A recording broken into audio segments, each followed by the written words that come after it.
Welcome to the Words of Wisdom series. We're focusing on hope and we're looking at the Carmelite saints. My name is Father Ninian Doohan. I'm at St Patrick's Church at the heart of the old town of Edinburgh. I'm one of two priests that are here for the Edinburgh Oratory Project, and that's hopefully going to bring Congregation of St Philip Neri to Scotland for the first time. Hope in God alone.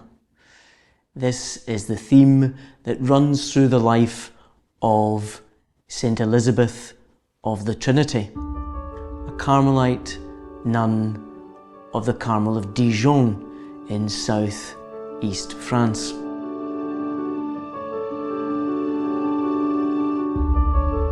She really is the first fruits of that great spiritual renaissance that came about after the death of Saint Therese of Lisieux. And she's the first fruits, but she also has her own taste, in as much as what I mean that every apple and every orange, though the same, will have its own particular smell, his own particular colour, his own particular glory. And by that, the life of Saint Elizabeth of the Trinity is a measure for all of us.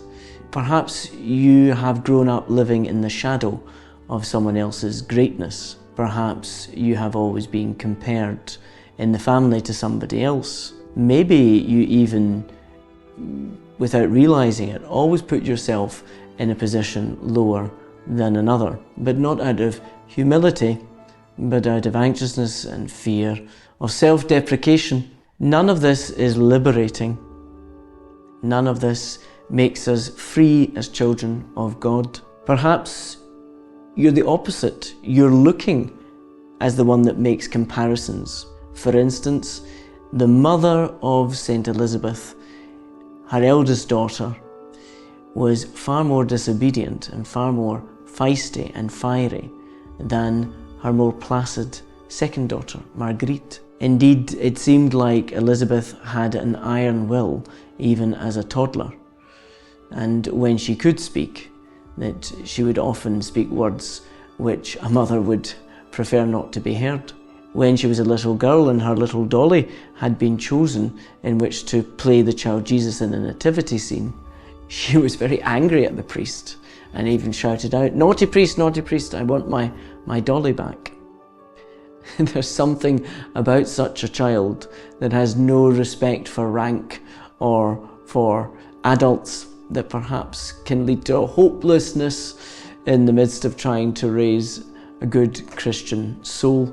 Mother Catez, Mrs. Catez, would be a young widow, and she would often adopt quite strict measures in which to bring correction. And this ultimately would find that the iron will, not that it would be tamed, but that it would be sharpened more acutely to the will of God. For instance, her mother would refuse her a bedtime kiss if she hadn't been obedient.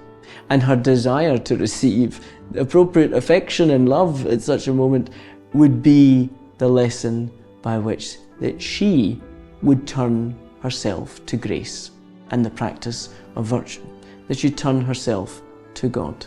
A good parent knows by which means both honey and vinegar in which to raise someone of character.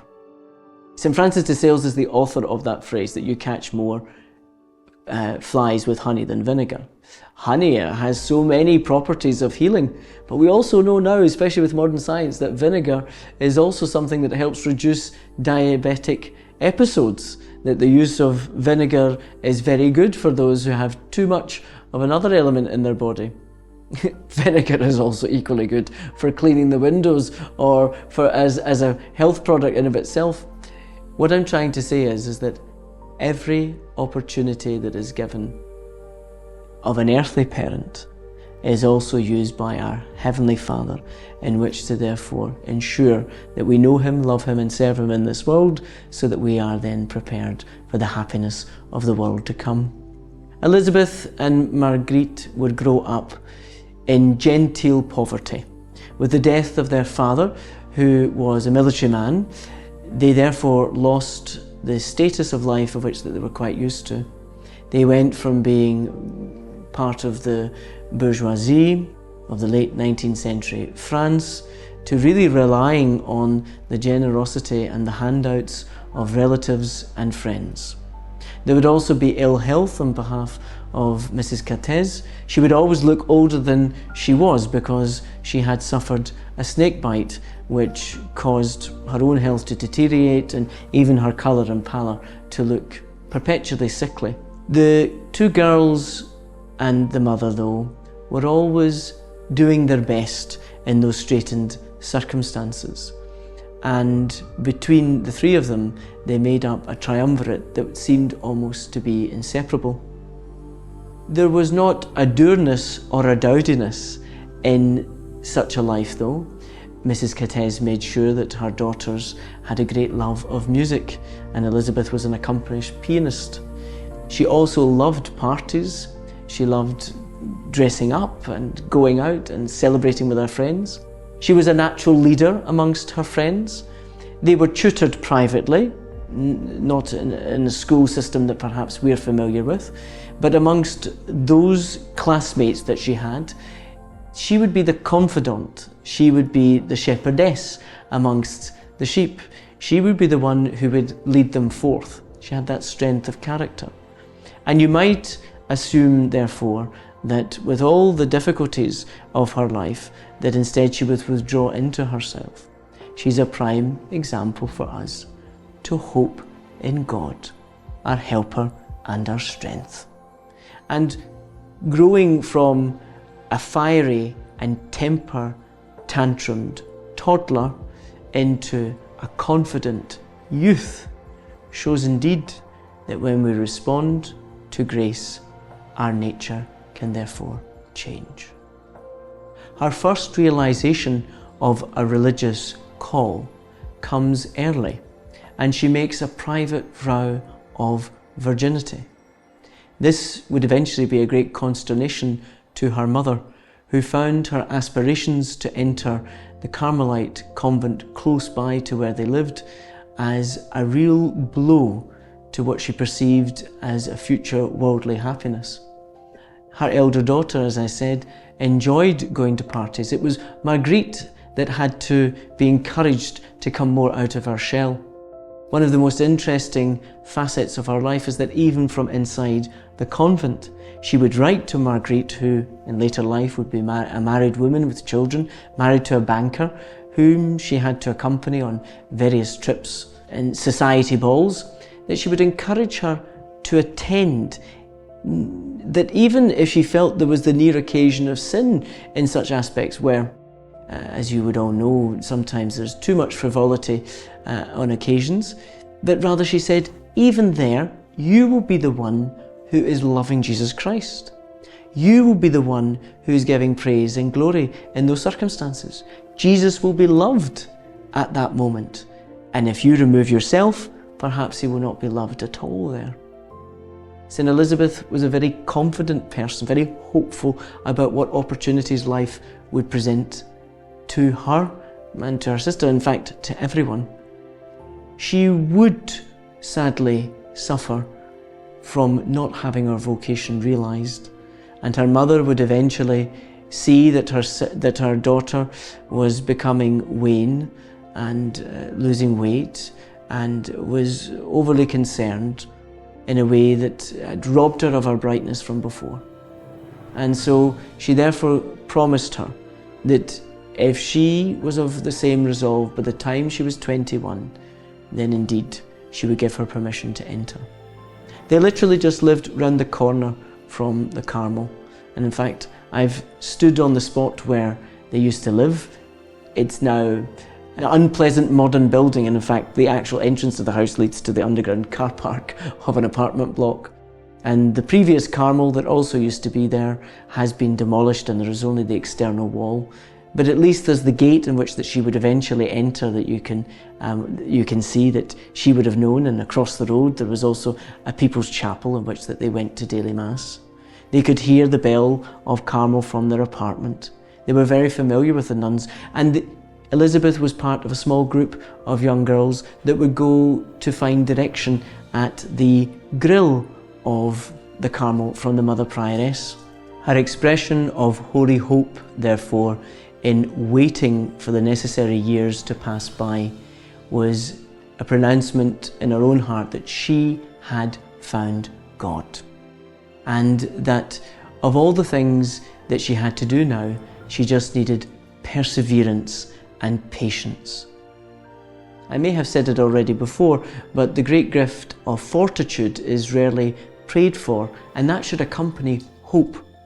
That is accepting that we need to have a type of holy stubbornness when it comes to what God desires of us.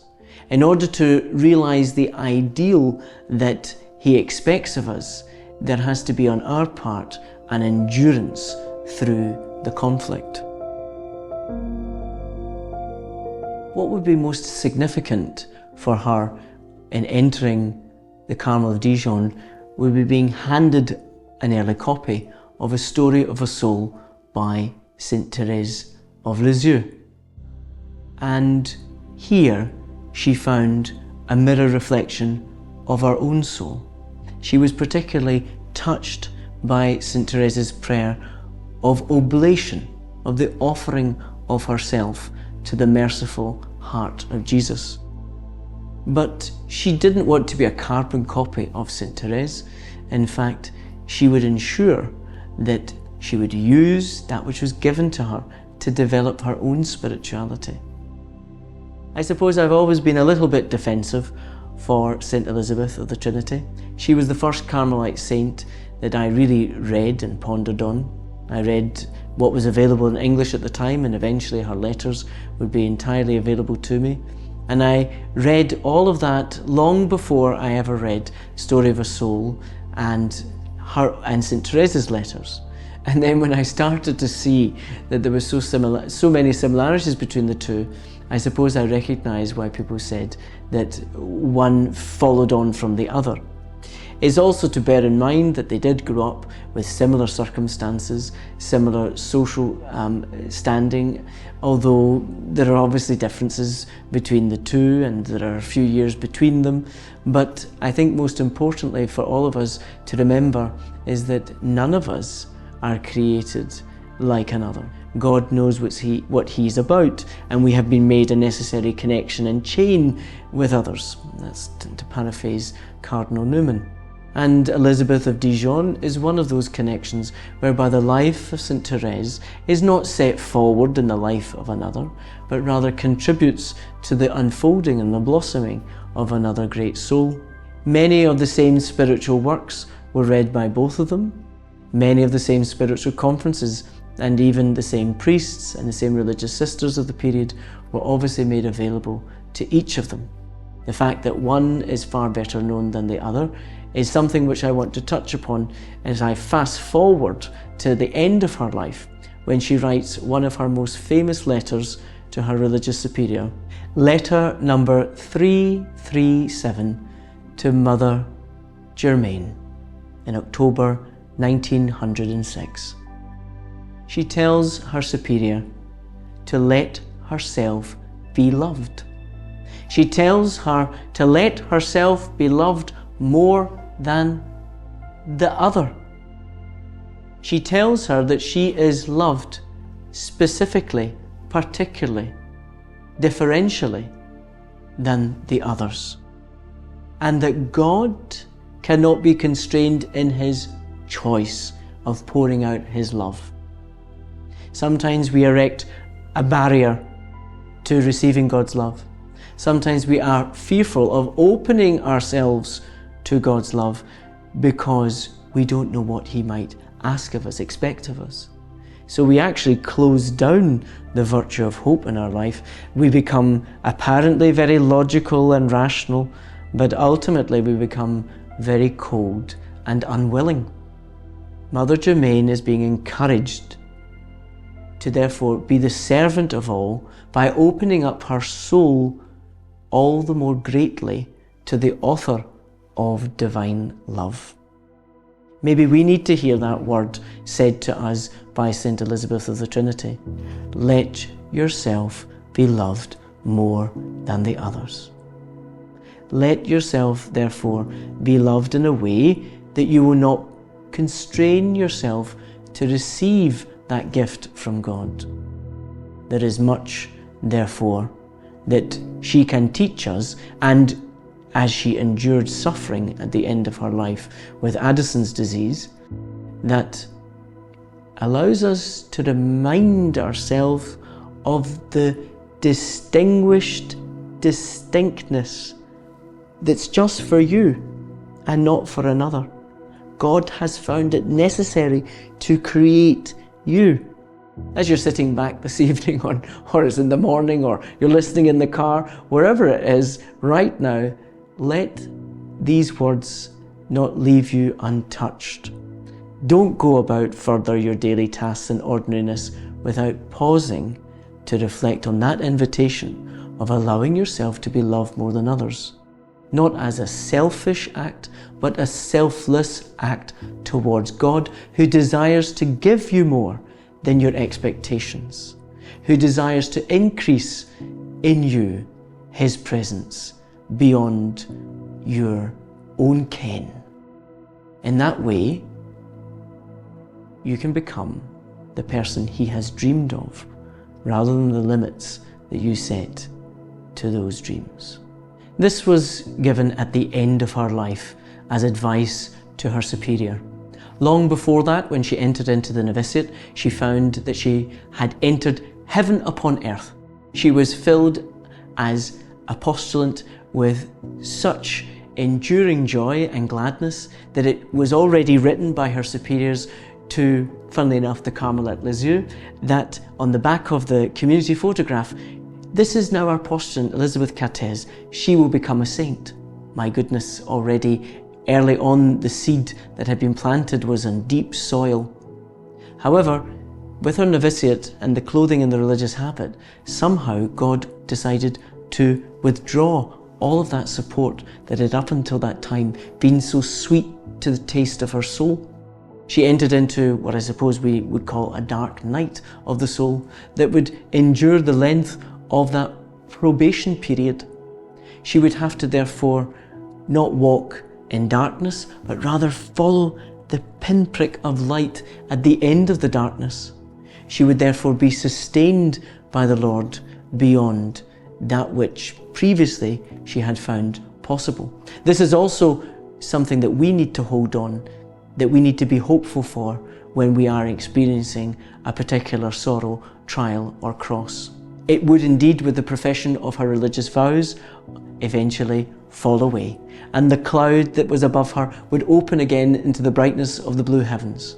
Her life in Carmel would be one where she would dedicate herself particularly to the virtue of the indwelling of the Holy Trinity, hence her name and religion. She had wanted to be St. Elizabeth of Jesus, but instead she was given St. Elizabeth of the Holy Trinity. But the initial disappointment led to the fact of her own contemplation on the Feast of the Holy Trinity that this was for her, and that her praise of God, as is expressed by St. Paul in the book of his epistle to the Ephesians, she says she would now become the praise of His glory. And the praise of the glory of the Holy Trinity, therefore, she has left us many prayers and reflections that will help us to understand the mystery of the Holy Trinity better than before. Her love of silence would be teased by the other sisters who, when they were giving expression publicly to that which they would endure in times of penance, and where others were giving a list of new opportunities, she remained silent, and they turned to her and said, "You'll be giving up even more, or you'll be accepting even more silence in your life." Silence is the realm by which that we cultivate the necessary means of hearing God speak to us. We need to allow, therefore, that opportunity to enter into our life. Perhaps after the end of this talk, inadequate as it is, you can reflect in silence on what God is asking of you. St. Elizabeth of the Trinity would die, according to the ways of the world, too young, of Addison's disease. It discolours one's skin, is even today, without great success of treatment. It withdraws the person into themselves physically, and ultimately the trials seem beyond that which is possible to endure. And yet, St. Elizabeth carries on in the infirmary with her praise of God. There is always that hopefulness of the things to come, rather than of the present moment of which is presented to her. The crown of suffering was the crown of happiness for her. It allowed her to be more conformed to Christ. And even though there was little that could be done with the medicine of the age, she never refused that which would be offered to her in assistance. Suffering was spiritualized, but it was not glorified. What we need to do within our own lives is what St. Elizabeth allowed herself to do for her sisters, which is to go out of herself and to, even in the midst of what would be a temptation into self-pity or into the depths of despair, is allow the eyes of our soul to ever look to Him where our salvation is to be found. St. Elizabeth's Addison disease affects her adrenaline gland and therefore affects the opportunity to find the necessary strength even to undergo ordinary activities. She would have to place herself in the hands of another for all the necessary domestic aspects of life, some of it with great embarrassment. There is therefore something for us to reflect on, that in the sick we can serve God quite concretely, but when we are sick, we are also giving the opportunity to others to serve Him. I remember this as a very vivid lesson in my early religious life, whereby with great enthusiasm you go about doing all the tasks that are allotted to you. Sometimes you'll even steal tasks from another in order to complete them in a better way. There's the idea that if you're working, if you're active, if you're moving, if you're mobile, then of course you're being good and godly. You're doing everything that's required of you, your duties and responsibilities, plus more. But the lesson was given to me quite clearly. You must also allow the opportunity of your brothers to serve Christ in you. And that opportunity, therefore, cannot be taken from them. In illness, there is therefore the opportunity to be one which is served, and to learn, therefore, in which, not with any passivity, but positivity, accept the circumstances that are presented to you, and ultimately to pass, as Elizabeth did, from this world into the next with the happiness of Christ's service wherever we go. May God bless you abundantly and make use of you until we see you in the next episode of this series, Words of Wisdom on Hope with the Carmelite Saints.